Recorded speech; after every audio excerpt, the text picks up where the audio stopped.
Braumeister is ready. Let's get to work. This is the grain bill for our Irish red ale.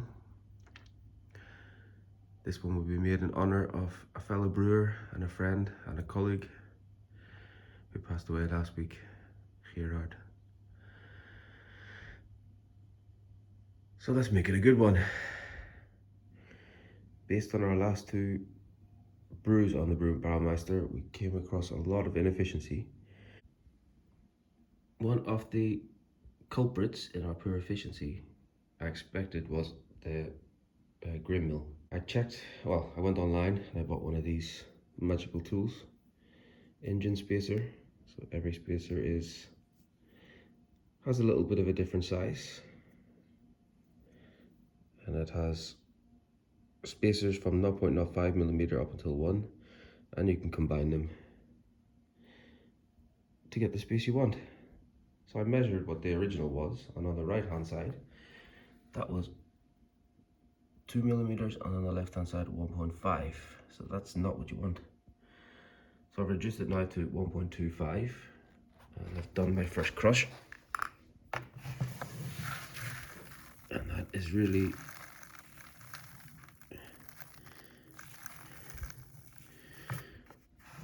crushed.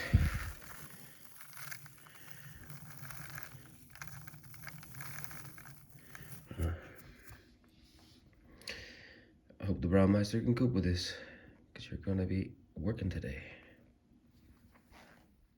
Second concern was the pH. Because I hadn't brewed in so long, my pH meter dried up and is worth nothing. So I bought a new one, this time from Milwaukee. This was not on the market 5 years ago. So, good brand. It's been sitting here in its solution, ready to be used. Grain is grind. It's not that bad. So hopefully we get a better efficiency. Let's get her in there. Still need a trap ladder to do it. At our 65-degree mash. So another variable which could help boost efficiency is the variable pump on the new Braumeister. I've ramped it up now to not to maximum, but definitely a little harder. The flow had really died off, and I can see now a little bit more cloudiness in the beer. So that is doing something. But yeah, this is not glowing red yet. I'm tempted to add some more dark malt, but I'm just going to hold off a bit. So here on the back you've got a little adapter, a little knob. You can just ramp it up a bit. It's it on max now.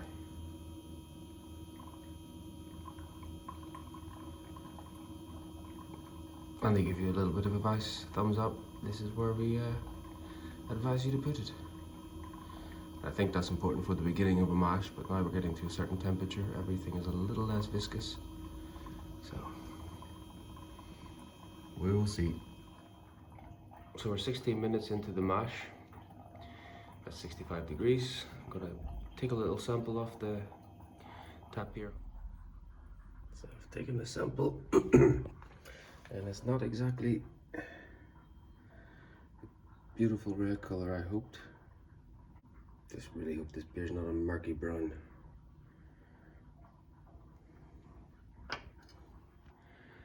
So we finally sold our house. It's official, and now I can move all the stuff that was in storage back into the house. And yeah, I can do some sport for the first time in 4 months. Gonna get this guy set up. All the weights are there, workout bench. Tomorrow I start a course, which is every beer brewer's friend. You just don't know it yet. It's called Belly Proof. And basically in 5 weeks, I can get rid of this beer belly and get my beautiful six-pack back again. And I sort of do that every 5 weeks. 5 weeks on, 5 weeks off. And it keeps me nice and trim. And allows me to drink copious amounts of wonderful beer. I'll post a link to it. You'll see a familiar face on the website and the before and after results. That was 5 weeks. That's bellyproof.com. Alright, so let's take a pH measurement. Temperature is probably around about 28 degrees in there, but so it's measuring 5.8. And I have to say I've never calibrated this thing, so yeah, we're looking at 5.8 pH. That's without any, apart from acidulated malt. I've added 100 grams to that whole batch. That's really at the end of the acceptable spectrum. 5.2 to 5.8. Means we're still getting a little bit of, we're still converting. But I'm gonna drop it down with some milk sugar, that's lactic acid. So just about to head to our next set point, 70 degrees for 10 minutes. I'm hoping that lactic acid has dropped the pH the last few minutes there to get that last starch converted. So, what are the effects of adding 2 bottle tops of lactic acid?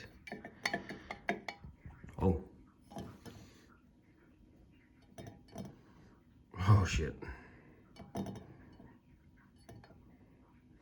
We might have overshot.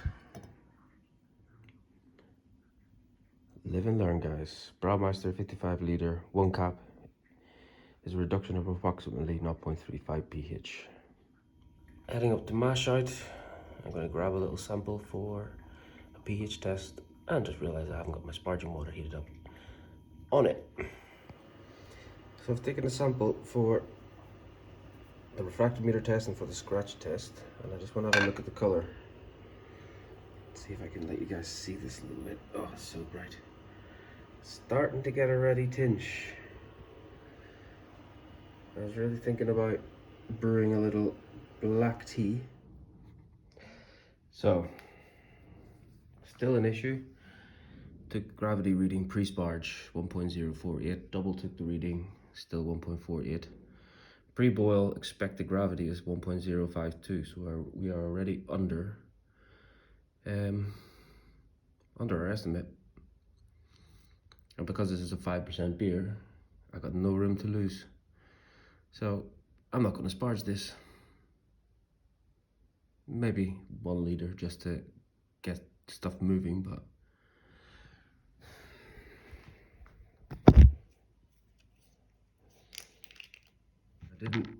I used the sheep stuff last time. This is actual iodine from the brew store, so I have a little bit more trust it works.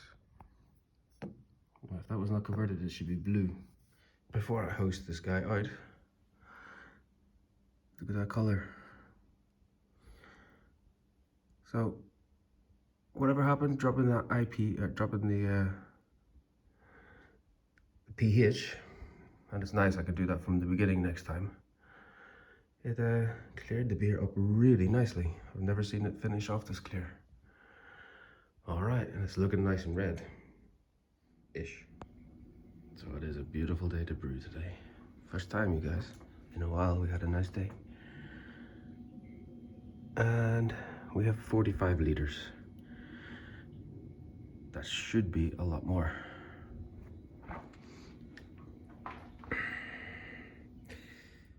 Irish Red, calculated boil volume 54 liters, actual 45. It's less because I stopped. I didn't sparge basically. Yeah, the last gravity meeting on the actual was 1.050. The calculated was 1.052 for 54 liters. I am really starting to lose my patience with the Braumeister. Calculated 54 liters, 1.052. I get 45 liters at 1.050.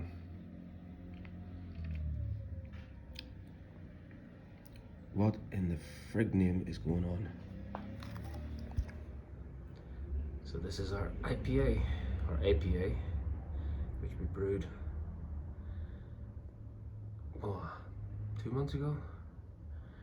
And this is the first out of the tap, so it's still a little bit cloudy. Very nice IPA. Hops are in. Had Target on my recipe. Of course, didn't have Target in the freezer. So, this is the starter of Irish Ale. Actually, maybe it's lucky that we don't have that much volume today, because I only put this on, when did I do that? Friday evening. So, starting to separate a bit now. Still fermenting away. So, alarm to add our chiller.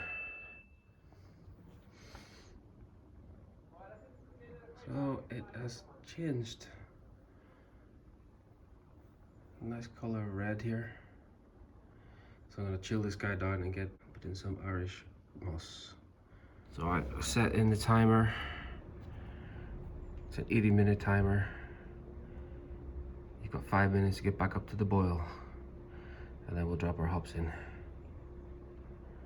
14 minutes 48 until hopetition 3. Oh yeah, because I put it on 5 minutes. Actually, we have 4. So get a move on, Braumeister. So yeah, we have to be craft because this guy's not crafty enough. So I had to redo all my calculations. We had a hop profile today of Target, but I forgot I didn't have any Target, so I've got Challenger here.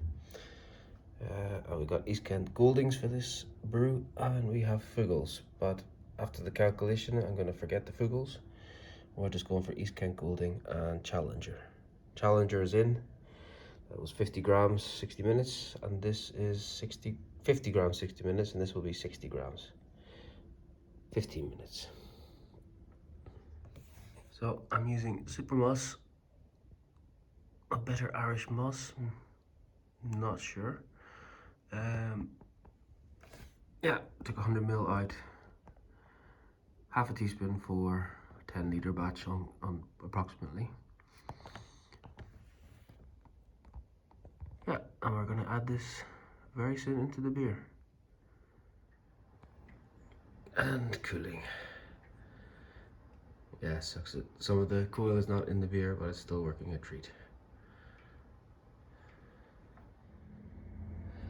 Beer's chilled. Chiller is washed. Just letting it now settle all out. And I'm gonna drink an IPA while I wait. Cheers. So I've tapped off twice now. Still getting a really murky beer.